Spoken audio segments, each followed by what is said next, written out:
예, 오늘 새벽 예배에 함께 하시는 모든 분들에게 하나님의 은혜와 또 사랑과 축복과 평안과 기쁨이 넘쳐나기를 주님의 이름으로 축원합니다. 오늘 함께 은혜 나누실 말씀은 시편 119편 97절부터 104절 말씀입니다. 시편 119편 97절부터 104절 말씀입니다.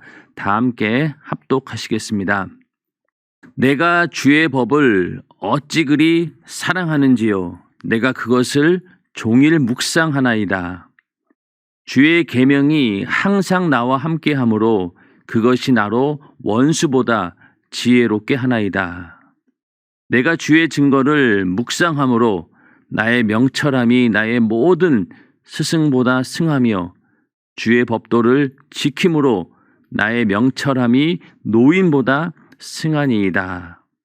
내가 주의 말씀을 지키려고 발을 금하여 모든 악한 길로 가지 아니하였사오며 주께서 나를 가르치셨으므로 내가 주의 규례에서 떠나지 아니하였나이다. 주의 말씀의 맛이 내게 어찌 그리 단지요. 내 입에 꿀보다 더하니이다. 주의 법도로 인하여 내가 명철케 되었으므로 모든 거짓 행위를 미워하나이다. 아멘. 시편은 시입니다. 우리가 말 가운데는 말이 끝나면 마침표가 있고 또 어떤 말에는 물음표도 있습니다. 그러나 시는 한마디로 얘기해서 그 모든 말마다 느낌표가 있다라고 보시면 되죠. 항상 그 말에는 그 끝에 시는 여운도 있고 또 감동이 있고 감격이 있고 그래서 항상 그 느낌표가 있는데 오늘 97절 이 말씀도 보면은 내가 주의 법을 어찌 그리 사랑하는지요. 이 말씀은 한마디로 얘기해서 내가 얼마나 하나님 말씀을 사랑하는지 주님 아십니까? 라는 물음표도 될 수 있고 또 그 뒤에 느낌표가 들어가는 그런 문장입니다. 오늘은 내가 주의 법을 어찌 그리 사랑하는지요 라는 제목을 가지고 시편 119편 97절부터 104절의 말씀을 통해 함께 은혜를 나누고자 합니다. 우리가 일을 하는 데 있어서 많은 직업들이 있죠. 그런데 그런 직업들 가운데 정말로 내가 좋아서 하는 일이 있고 그러나 어떤 경우에는 그냥 돈을 벌기 위해서 또 안정적인 어떤 생활을 영위하기 위해서 직업을 선택을 하고 어쩔 수 없이 그 일을 평생 하는 사람들도 있습니다. 그런 사람들은 항상 일을 하면서도 별로 즐겁지가 않은 거예요. 억지로 하는 일이기 때문에 먹고 살기 위해서 억지로 하는 일이다 보니 그게 무슨 재미가 있겠냐는 거죠. 그런데 그런 사람들보다 더 대단한 사람들은 어떤 사람이냐면은 자기가 하고 있는 일이 즐겁고 또 자기가 하고 있는 일이 내가 너무 좋아서 하는 일, 그런 사람들의 열정을 따라갈 수가 없습니다. 억지로 돈을 벌기 위해서 아무리 좋은 직장에서 또 좋은 사업을 하고 있다 할지라도 그 일이 즐겁지 않으면은 또 그 일이 나에게 적성에 맞지 않으면은 그만큼 그 열정은 떨어질 수밖에 없는 것입니다. 그러나 내가 좋아서 하는 일, 또 즐거워서 하는 일은 막 열정이 넘쳐나죠. 예를 들어서 학생들 중에서도 가장 두려운 아이들이 어떤 아이냐면은 공부가 재미있다라고 하는 아이들입니다.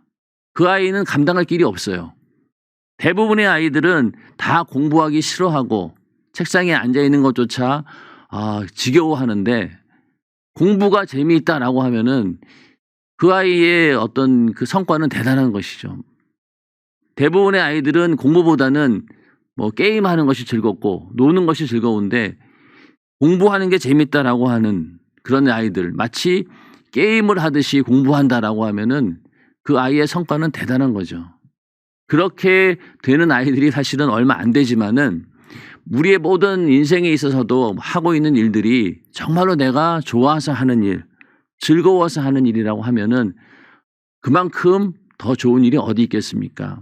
하나님 말씀도 마찬가지죠. 우리가 하나님 말씀대로 살아가는 일, 또 그렇게 말씀대로 살기 위해서 하나님 말씀을 듣고 또 그 말씀대로 실천하는 일, 이것이 즐겁고 좋아서 하는 일이라고 한다라고 하면은 우리의 신앙생활은 굉장히 열정적으로 할 수밖에 없을 것입니다. 우리가 하나님 말씀을 사랑한다라고 하는 말은 결국은 그 말씀을 주신 하나님을 사랑한다라는 그런 말씀이죠.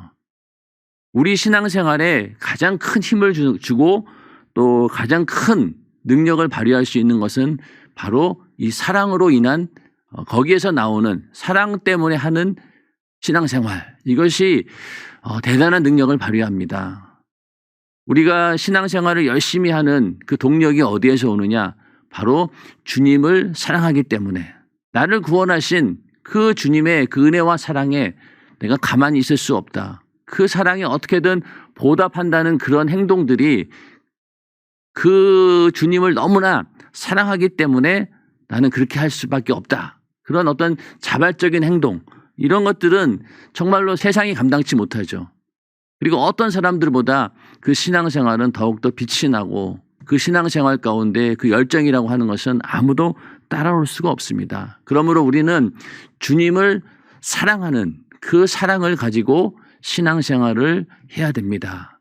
우리 모두가 신앙생활을 하는 것이 억지로 하는 것이 아니라 자원하는 마음으로 주님을 사랑하는 그 사랑 때문에 신앙생활하는 우리 모두가 되기를 주님의 이름으로 축원합니다. 오늘 시편 기자는 내가 주의 법을 어찌 그리 사랑하는지요. 사랑에 대해서 이야기하고 있습니다. 시편 기자가 이 하나님 말씀을 순종하고 어떠한 고난과 어려움과 환난 가운데 있다 할지라도 끝까지 하나님 말씀을 지지하고 그 믿음을 변치 않았던 이유는 그 하나님에 대한 뜨거운 사랑 때문에 그렇습니다. 이 시편 기자가 말하고 있는 이 주의 법, 또 주의 계명, 주의 증거, 이 모든 것들은 구약의 율법에 대한 이야기입니다. 율법이라고 하는 것은 굉장히 딱딱하고 또 율법의 기능이 죄를 지적하고 우리를 정죄하는 그런 기능이 있기 때문에 그 율법을 이렇게 사랑한다. 또 뒤에 103절에 나오지만은 주의 말씀의 맛이 내게 어찌 그리 단지요 내 입에 꿀보다 더하니이다. 과연 이런 고백이 어떻게 나올 수 있을까? 그 딱딱한 율법, 우리의 죄를 지적하고 이건 하지 마라 하지 마라 이러한 내용만 가득 있는 그런 율법을 보면서 그 말씀이 얼마나 사랑스러운지 또 그 말씀의 맛이 얼마나 달콤한지요 이렇게 고백할 수 있다라고 하는 것은 굉장히 놀라운 일입니다. 그런데 다윗이 우리아의 아내를 범하고 나단 선지자로부터 그 죄를 지적받았을 때 제일 먼저 했던 고백이 무엇이었냐면은 주의 성신을 내게서 거두지 마옵소서. 이 기도를 제일 간절하게 했습니다. 성신이라고 하는 것은 오늘날 우리와 함께 하시는 성령님을 말하는 거죠. 다윗은 구약시대의 인물이었지만은 그는 성령과 함께하던 인물이었습니다. 그가 하나님 말씀을 이렇게 사랑하고 또 그 말씀이 이렇게 꿀처럼 달았던 이유는 그 율법이라고 하는 그 말씀이 성령과 함께 그 말씀이 주시는 은혜와 함께 있었기 때문에 다윗은 그런 고백을 했던 것입니다. 그냥 그 딱딱한 율법을 보고 그것만 가지고 거기에서 어떤 이런 사랑과 또 꿀처럼 단맛을 느꼈던 것이 아니라 그 말씀과 함께 하시는 하나님, 그 성령과 함께 했기 때문에 그 은혜 안에 있었기 때문에 다윗은 이런 고백을 할 수 있었던 것이죠. 오늘날 우리도 하나님 말씀대로 사는 일에 있어서 만약에 성령께서 함께하지 않는다라고 하면은 우리는 굉장히 무미건조할 거예요. 그리고 또 그 하나님 말씀대로 사는 일이 굉장히 부담스럽고 억지로 하는 일들이 많았을 것입니다. 그러나 내 안에 성령께서 함께 하시기 때문에 하나님 말씀대로 살아갈 수 있도록 능력도 주시고 또 자원하는 그런 마음도 주시고 즐거운 마음도 주시고 하나님 말씀대로 살면 살수록 더 뜨겁게 하나님을 사랑하는 그런 마음도 주시기 때문에 우리는 이 오늘 시편 기자의 고백처럼 주의 법을 어찌 그리 사랑하는지요라고 고백할 수 있습니다. 결국 이 얘기는 뭐냐면은 내가 얼마나 하나님을 사랑하는지, 내가 얼마나 주님을 사랑하는지 주님 아시지요? 이런 고백이죠. 그런 고백이 우리에게 있을 수밖에 없는 이유는 내 안에 성령께서 함께 하시기 때문에, 성령께서 우리에게 말씀을 계속해서 들을 수 있도록, 그 말씀이 우리 심령 가운데 울려 퍼질 수 있도록 성령께서 함께 해주시고 깨닫게 하시고 우리를 진리 가운데로 인도하시기 때문에 우리 안에도 이런 동일한 고백이 나오게 되는 것입니다. 오히려 오늘 이 시편 기자보다 더 큰 은혜를 받은 자이기 때문에 우리는 이보다 더 큰 감동과 감격과 또 하나님에 대한 그 사랑의 고백이 더 크게 된다는 것, 그런 고백이 우리의 삶 가운데 매일매일 이루어지기를 주님의 이름으로 축원합니다. 만약에 우리에게 율법만 있었다라고 하면은 절망입니다. 왜냐하면은 죄만 지적해 놓고 그 다음에 해결책이 없으니까. 그러나 우리에게 하나님께서는 율법만 주신 것이 아니라 우리에게 복음을 주셨습니다. 그래서 율법은 우리를 예수에게로 인도하는 몽학 선생과 같다.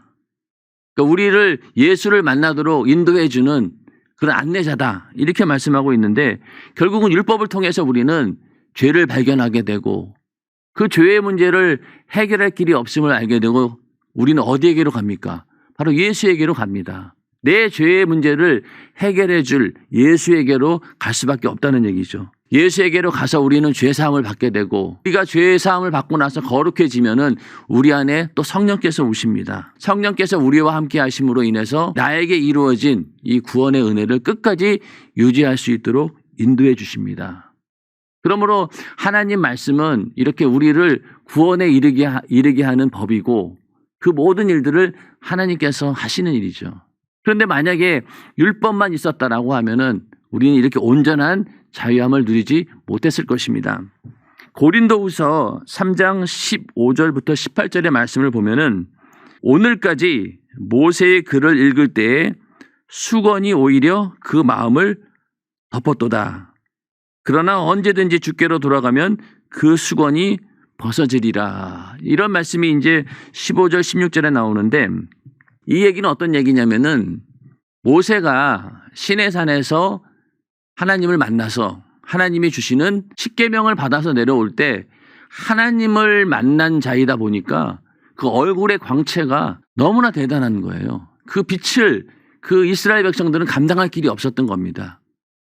왜냐하면은 이스라엘 백성들, 구약시대 사람들은 하나님을 만약에 봤다 그러면 그 자리에서 즉사할 수밖에 없는 그런 존재입니다. 하나님의 그 영광을 감당할 수 있는 그런 자격이 없었다는 거예요. 왜? 죄 때문에. 그러므로 하나님을 만난 모세조차도 바라볼 수 없을 만큼 그 광채가 대단했다는 것이죠. 그래서 모세는 혹시라도 그 광채로 인해서 이스라엘 백성들이 어떤 해를 입을까 봐 수건으로 얼굴을 감싼 겁니다. 그런데 오늘날 이제는 율법 시대가 아닌 율법과 함께 우리에게 복음이 주어지고 또 성령이 함께하는 이 시대의 사람들은 이제 그 수건이 벗겨졌다는 거예요. 그래서 17절에 가서 주는 영이시니 주의 영이 계신 곳에는 자유함이 있느니라. 또 18절 우리가 다 수건을 벗은 얼굴로 거울을 보는 것 같이 주의 영광을 보매 저와 같은 형상으로 화하여 영광으로 영광에 이르니 곧 주의 영으로 말미암음이니라. 이제는 우리가 하나님을 쳐다볼 수 있다는 겁니다. 그 광채가 이제는 두려운 것이 아니라 오히려 나를 살리는 그런 생명이고 나를 치료하는 그런 광선이고 나를 위로해주는 그 생명의 말씀이 되었다는 거죠. 과거 이스라엘 백성들은 율법 아래 있을 때는 하나님을 감히 쳐다볼 수도 없었고 하나님을 만난다라고 하는 것은 불가능한 일이었습니다. 그러나 오늘날 예수 그리스도의 피의 공로로 죄사함을 받고 우리 안에 성령을 모셨다라고 하면 이제는 하나님 앞에서 우리는 자유한 자들이고 하나님을 정말로 사랑의 대상으로 사랑할 수 있고 자유롭게 만날 수 있는 그런 하나님의 자녀가 되었다는 것이죠.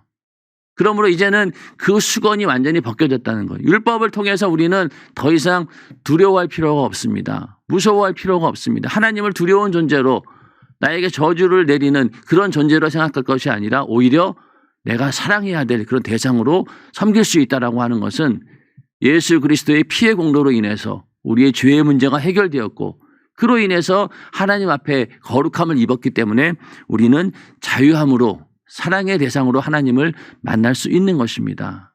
이제는 그 모세가 쓰고 있던 그 수건이 벗겨져 버린 거죠. 이제는 율법의 정죄로부터 우리는 자유함을 얻은 자들입니다. 왜? 율법을 통해서 지적받은 그 죄를 우리는 예수의 피의 공로에 의지해서 회개함으로 언제든지 자유함을 얻을 수 있기 때문에 그런 일들을 하시는 분이 바로 성령이십니다. 성령께서는 끊임없이 우리를 이렇게 죄를 깨닫게 하시고 또 회개케 하시고 그로 인해서 예수를 만나게 하시고 그러므로 인해서 끝까지 진리 가운데 거할 수 있도록 우리를 인도해 주시는 분이기 때문에 주의 영이 우리와 함께 계실 때 우리는 하나님의 영광 안에서 즐거워하고 또 주님을 사랑한다 고백하면서 담대하게 만날 수 있는 그런 자격을 우리에게 주신 것입니다. 시편 기자는 이 말씀을 통해서 내가 주의 법을 어찌 그리 사랑하는지요. 내가 그것을 종일 묵상하나이다. 우리가 누군가를 사랑하게 되면은요, 항상 그 사람을 생각하게 됩니다. 남녀가 서로 사랑할 때 그 머릿속에는 서로에 대한 생각으로 가득 차 있습니다. 낮에도 생각하고 밤에도 생각하고 거의 24시간 동안 그 사랑하는 사람을 생각하게 되어 있다는 거죠. 마찬가지로 우리가 하나님을 사랑하고 또 하나님의 말씀을 사랑한다라고 하면은 그 말씀을 종일 묵상할 수밖에 없다는 거. 묵상이라고 하는 것은 생각하고 또 입술로도 막 읊조리고 중얼중얼 거리고 항상 그 말씀과 함께 한다는 것이죠. 그래서 98절에 가서 주의 계명이 항상 나와 함께 함으로 사랑하면은 항상 함께 있고 싶어지죠. 항상 생각하고 종일 생각하고 항상 함께 하나님 말씀과 함께하는 그런 삶을 살고 있다는 겁니다. 그렇다라고 하면은 이렇게 하나님 말씀을 사랑하고 또 그 사랑함으로 인해서 종일 묵상하고 항상 하나님 말씀이 함께할 때 우리에게는 어떤 축복이 있느냐, 어떤 유익이 있느냐. 첫 번째로 그것이 나로 원수보다 지혜롭게 하나이다. 하나님 말씀을 사랑하고 그 말씀대로 살아가는 자에게 주어지는 축복이 바로 그 원수보다 더 큰 지혜를 주신다는 거죠. 그 원수를 이길 수 있는 그 지혜와 능력을 주신다는 겁니다. 세상의 어떤 지식도 영적인 실체를 보지는 못합니다. 우리가 예수를 믿기 전에 어땠습니까? 이 세계를 분간할 수 있는 능력이 없었어요. 그런데 하나님 말씀을 듣고 접해보니 이 세상은 영적인 실체들이 있구나. 하나님이 계시고 또 타락한 천사인 이 약한 영들이 있고 또 영적 존재로서 우리 인간들도 있구나. 이 영적 존재들 간에 싸움이 벌어지고 있는 곳이 또 이 현실이구나 라는 것을 하나님 말씀을 통해서 알게 되었지 세상의 지식을 통해서 알게 되었습니까? 몰랐어요. 아무리 공부를 많이 하고 또 지혜가 많고 인생의 경험이 많다 할지라도 하나님 말씀을 통하지 않고는 절대로 우리를 죽이려고 하는 그 원수에 대한 지식은 완전 제로입니다. 아무것도 몰라요. 그렇게 살아갑니다. 그러다가 결국은 이 땅에서 잘 먹고 잘 사는 것이 최고인 줄 알고 살다가 결국 죽어서 전부 다 지옥 가지 않겠습니까? 그만큼 모른다는 거예요. 세상의 지식으로는 절대 알 수 없는 그런 내용입니다. 하나님 말씀을 발견했을 때만이니 하나님 말씀을 접하고 그 말씀의 눈으로 세상을 바라볼 때만이 그 영적 실체가 보인다는 거죠. 결국 오늘 이 말씀대로 하나님 말씀만이 이 원수를 이길 수 있는 지혜라는 것이죠. 원수보다 훨씬 뛰어난 지혜가 우리에게 있다는 것입니다. 언제? 하나님 말씀이 우리 안에 있을 때. 하나님 말씀이라고 하는 그 안경을 가지고 세상을 바라보고 나를 바라보니 어떻습니까? 이게 보이는 거예요. 나를 죄짓게 하는 게 내가 아니었구나. 나를 죄짓게 하는 이 약한 영들이 있었구나. 그걸 발견하게 된다는 거죠. 하나님께서 우리에게 십계명을 주셨는데 그 십계명은 우리 인간에게 너희는 이렇게 죄짓지 말고 살아야 된다라고 하는 그런 말씀이지만은 그 이면에는 어떤 내용이냐면은 십계명에 나오는 모든 죄들이 어디에서 시작이 되었습니까? 하나님 말씀을 도전하고 하나님의 천사로서 하나님을 찬양하는 그 지위에서 이탈해가지고 하나님을 도전하고 배반했던 그 타락한 천사, 그 사단이 행했던 그 죄의 양상이 그대로 들어 있습니다. 그것을 너희 인간들도 거기에 쫓아서 죄짓지 말아라. 그런 죄의 작자인 마귀가 지은 죄에 대해서 너희 인간은 절대로 거기에 동요해서는 안 된다. 거기에 미혹돼서는 안 된다. 그렇게 쭉 얘기하고 있는 것이 바로 십계명입니다. 십계명 가운데는 영적인 실체를 분별하고 대처할 수 있는 모든 그런 안경과 같은 그런 게 바로 이 계명이죠. 계명대로 살고 계명을 지킨다라고 하는 것은 이 악한 마귀의 그 미혹으로부터 유혹으로부터 피하는 길을 갈 수 있도록 해주는 그런 지침이 바로 이 십계명입니다. 결국은 그 얘기는 뭐냐? 하나님의 말씀이 곧 원수를 이길 수 있는 원수보다 훨씬 더 뛰어난 그런 지혜라는 것이죠. 천사는 우리 인간보다 월등한 존재입니다. 우리 인간은 육신을 입고 있기 때문에 이 시공간을 초월할 수 없어요. 그러나 천사는 어떻습니까? 우리보다 훨씬 더 큰 능력을 가지고 있는데 이 시공간을 초월할 수 있는 능력이 있는 거예요. 그러니 우리가 만약에 이 타락한 천사와 싸운다고 할 때 우리가 이 게임이 되겠습니까? 이게 안 되는 거예요. 전쟁 자체가 우리는 질 수밖에 없어요. 그런데 우리가 이길 수 있는 이유는 무엇입니까? 바로 우리 안에 하나님 말씀이 있기 때문에 하나님 말씀을 통하여서 그 악한 영의 실체를 발견하게 되고 또 그 악한 영의 모든 악한 영으로 인해서 지은 죄들을 회개할 수 있는 예수의 피의 공로가 있고 또 그렇게 사전에 죄를 짓지 않도록 우리 안에 거룩함으로 우리를 감동케 하시고 또 하나님 말씀대로 살 수 있도록 인도하는 성령의 역사가 있기 때문에 절대로 우리는 악한 영에게 패배하지 않습니다. 무조건 이깁니다. 이길 수밖에 없는 그런 전쟁이죠. 그게 다 어디에서 오느냐? 하나님께서 우리와 함께 하시기 때문에 하나님의 말씀이 우리 안에 있기 때문에 그 말씀은 이 바로 원수보다 훨씬 지혜로운 말씀이다. 그래서 나로 원수보다 지혜롭게 하나이다. 이 이유 때문에 우리는 하나님 말씀을 절대적으로 지지하는 것입니다. 고난 가운데 있고 도저히 헤어나올 수 없는 그런 상황 가운데 있다 할지라도 우리가 하나님 말씀을 절대적으로 지지할 수밖에 없는 이유는 거기서 나오는 유일한 길, 이 모든 악한 원수의 방해와 또 원수의 어떤 우리를 어떻게 멸망시키려고 하는 그런 모든 시도 가운데 우리를 구원해 줄 수 있는 그런 분은 하나님이시고 또 그렇게 나올 수 있는 방법이 어디에 있느냐? 바로 하나님 말씀 가운데 있다는 것입니다. 하나님 말씀으로 악한 영들을 이기는 우리 모두가 되기를 주님의 이름으로 축원합니다. 다윗이 그 아들 압살롬의 반역으로 인해서 그 도망가는 그런 신세가 되었습니다. 다윗이 도망가는 그 행렬 가운데 많은 백성들은 울면서 안타까워했지만은 한편으로는 다윗을 비난하는 그런 사람들도 있었죠. 그렇게 도망가는 와중에 어떤 소식이 들려오냐면은 그의 참모였던 아히도벨이 압살롬에게 가게 되었다는 소식을 듣게 됩니다. 이 아히도벨은 다윗과 함께 했던 가장 측근에 있던 참모였습니다. 다윗에 대해서 누구보다도 잘 아는 그런 자였고 다윗이 지금까지 통일 왕국을 이루는 일에 얼마나 많은 모사, 얼마나 많은 전략을 다윗에게 제공했겠습니까?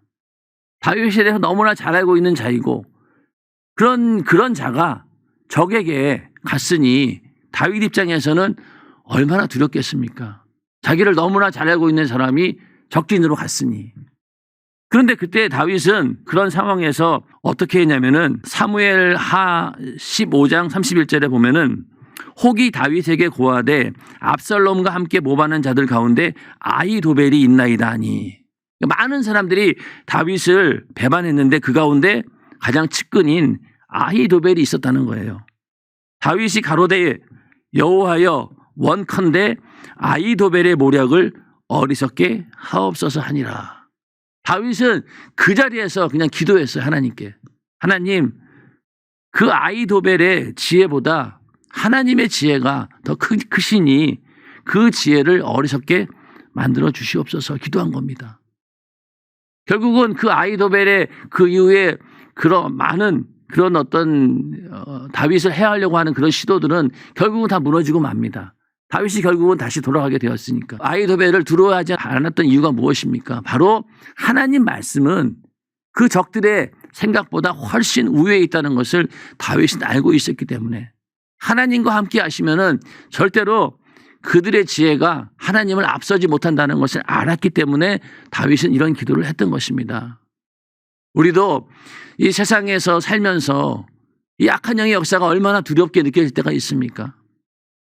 겹치는 어떤 고난과 또 환난의 연속 가운데 있으면은 도대체 이 악한 영의 역사가 왜 이렇게 기승을 부릴까?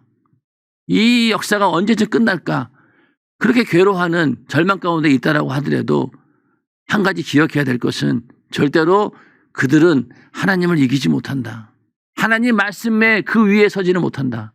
그러므로 우리는 항상 악한 영이 만들어 놓은 그 현실을 바라볼 것이 아니라 그 위에 있는 하나님 말씀, 또 그 말씀을 주신 하나님을 바라볼 때 절대로 우리는 이 악한 영과의 싸움에서 이기면 이겼지 질 수는 없다, 패배할 수 없는 것입니다. 그런 어떤 승리가 우리 안에 있기를 주님의 이름으로 축원합니다.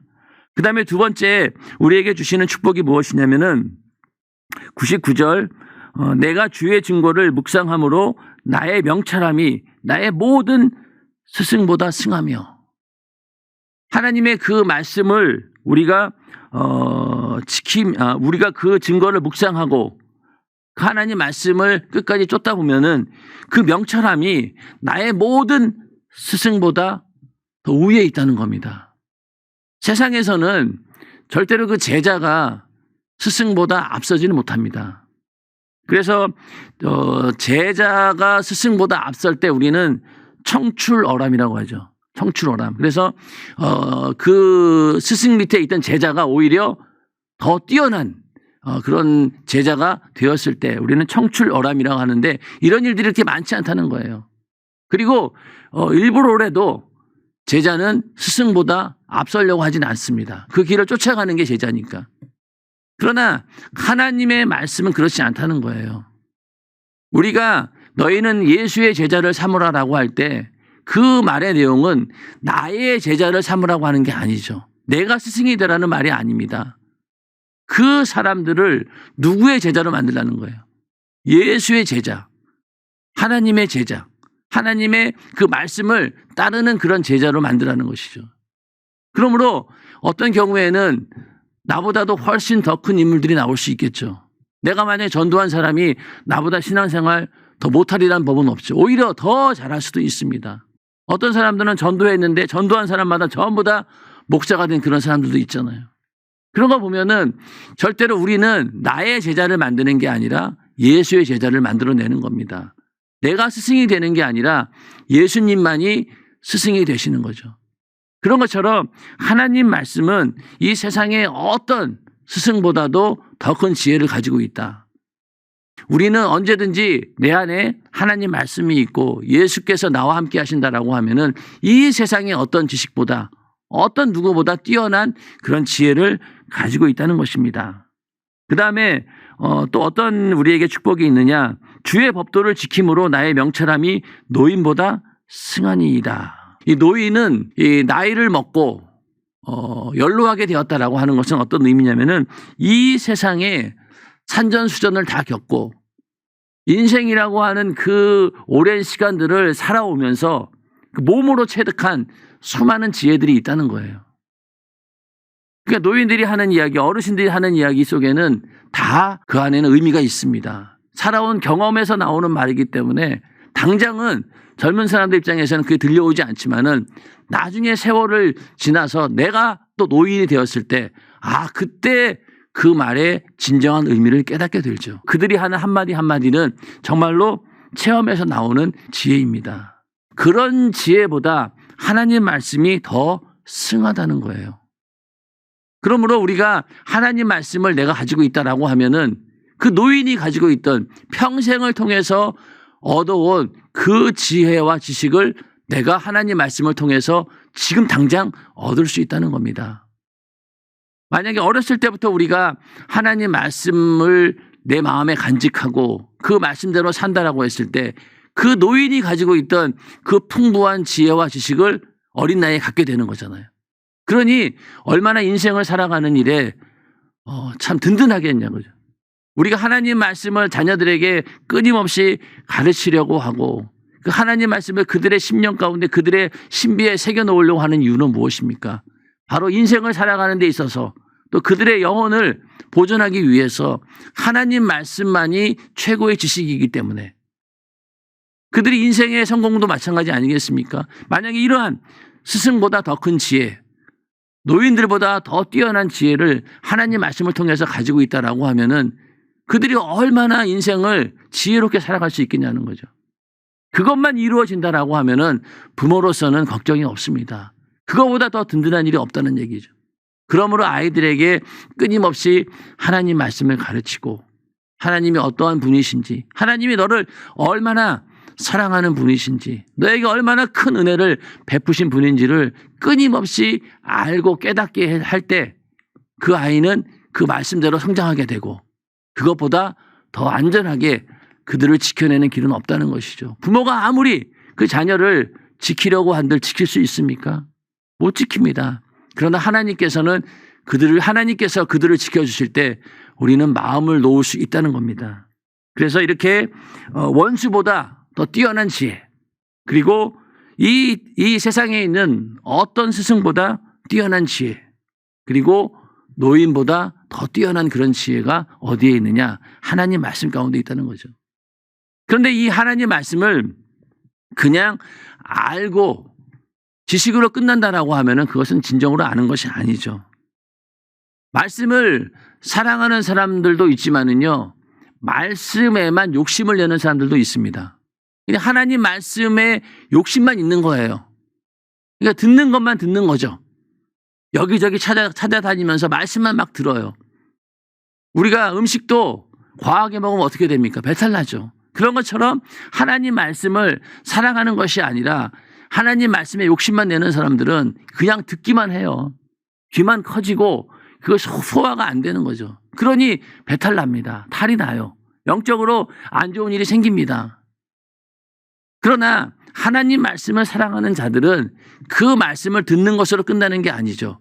그 말씀을 듣고 믿음으로 행동하게 되어 있습니다. 우리가 음식을 먹고 운동을 하고 움직여야지 소화가 되잖아요.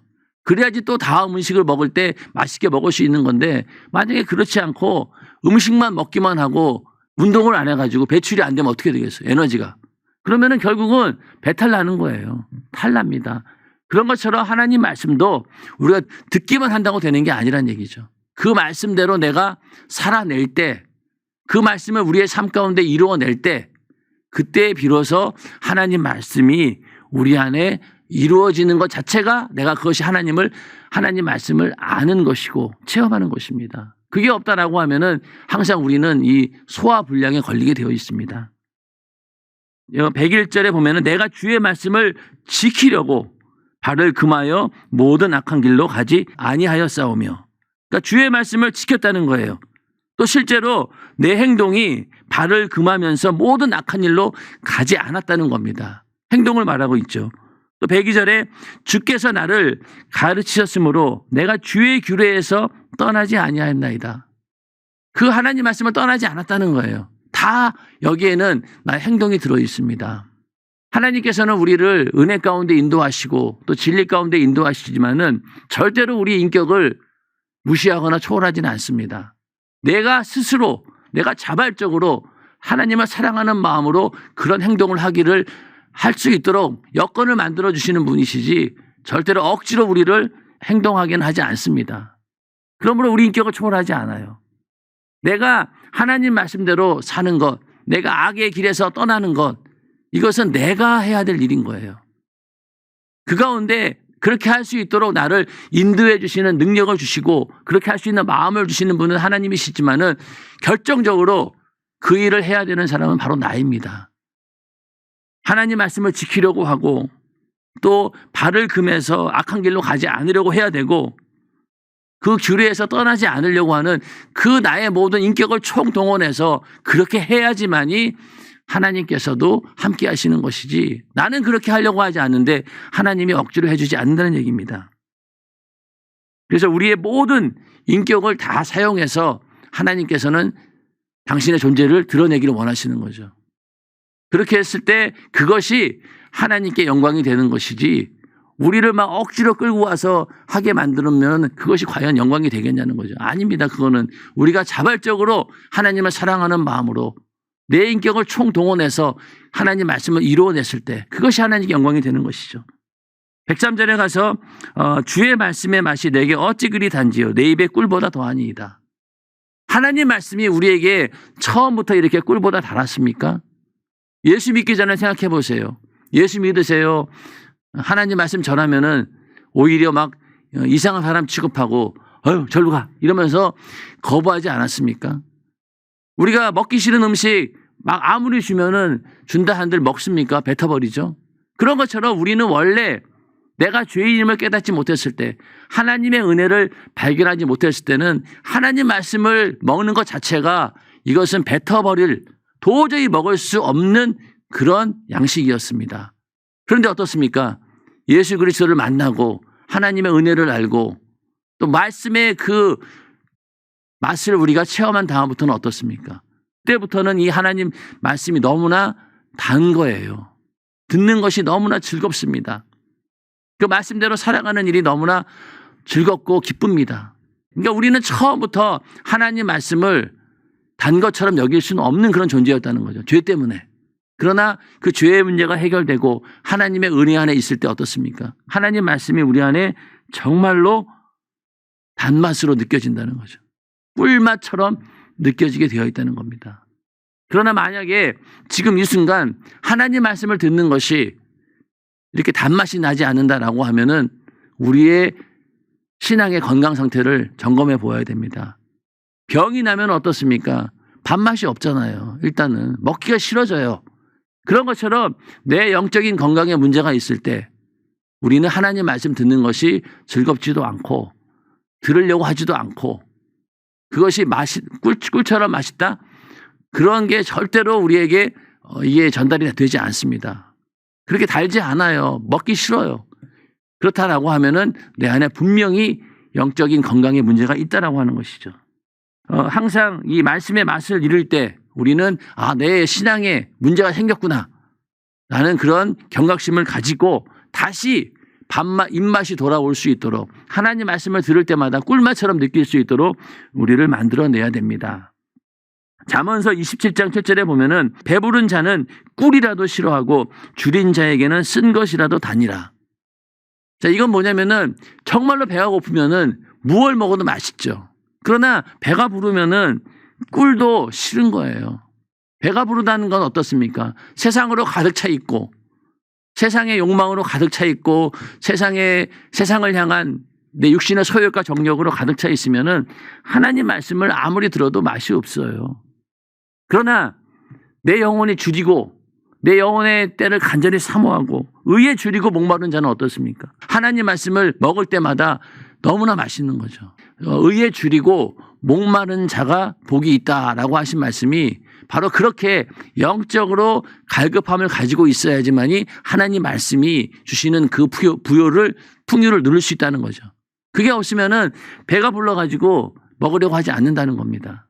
그러므로 우리는 항상 의에 줄이고 목마른 자가 되어서 하나님 말씀을 간절히 사모하고 또 그 말씀을 내가 어떻게든 내 영의 양식으로 취하려고 하는 그런 사모하는 마음이 우리 안에 늘 넘쳐나기를 주님의 이름으로 축원합니다.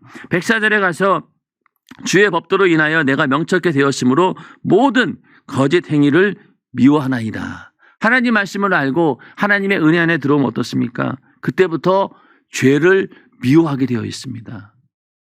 그 순간부터 죄를 짓게 하는 자가 나의 원수요 내가 싸워야 할 대상이기 때문에 그때부터는 그런 영적 분별력을 가진 다음부터는 이제는 죄를 짓게 하는 자 그와 싸우게 되고 그 싸움도 피 흘리기까지 목숨 내놓고 목숨 걸고 그런 영적인 전쟁을 과감하게 치른다는 것입니다. 왜? 거기서 밀리면 내가 죽기 때문에.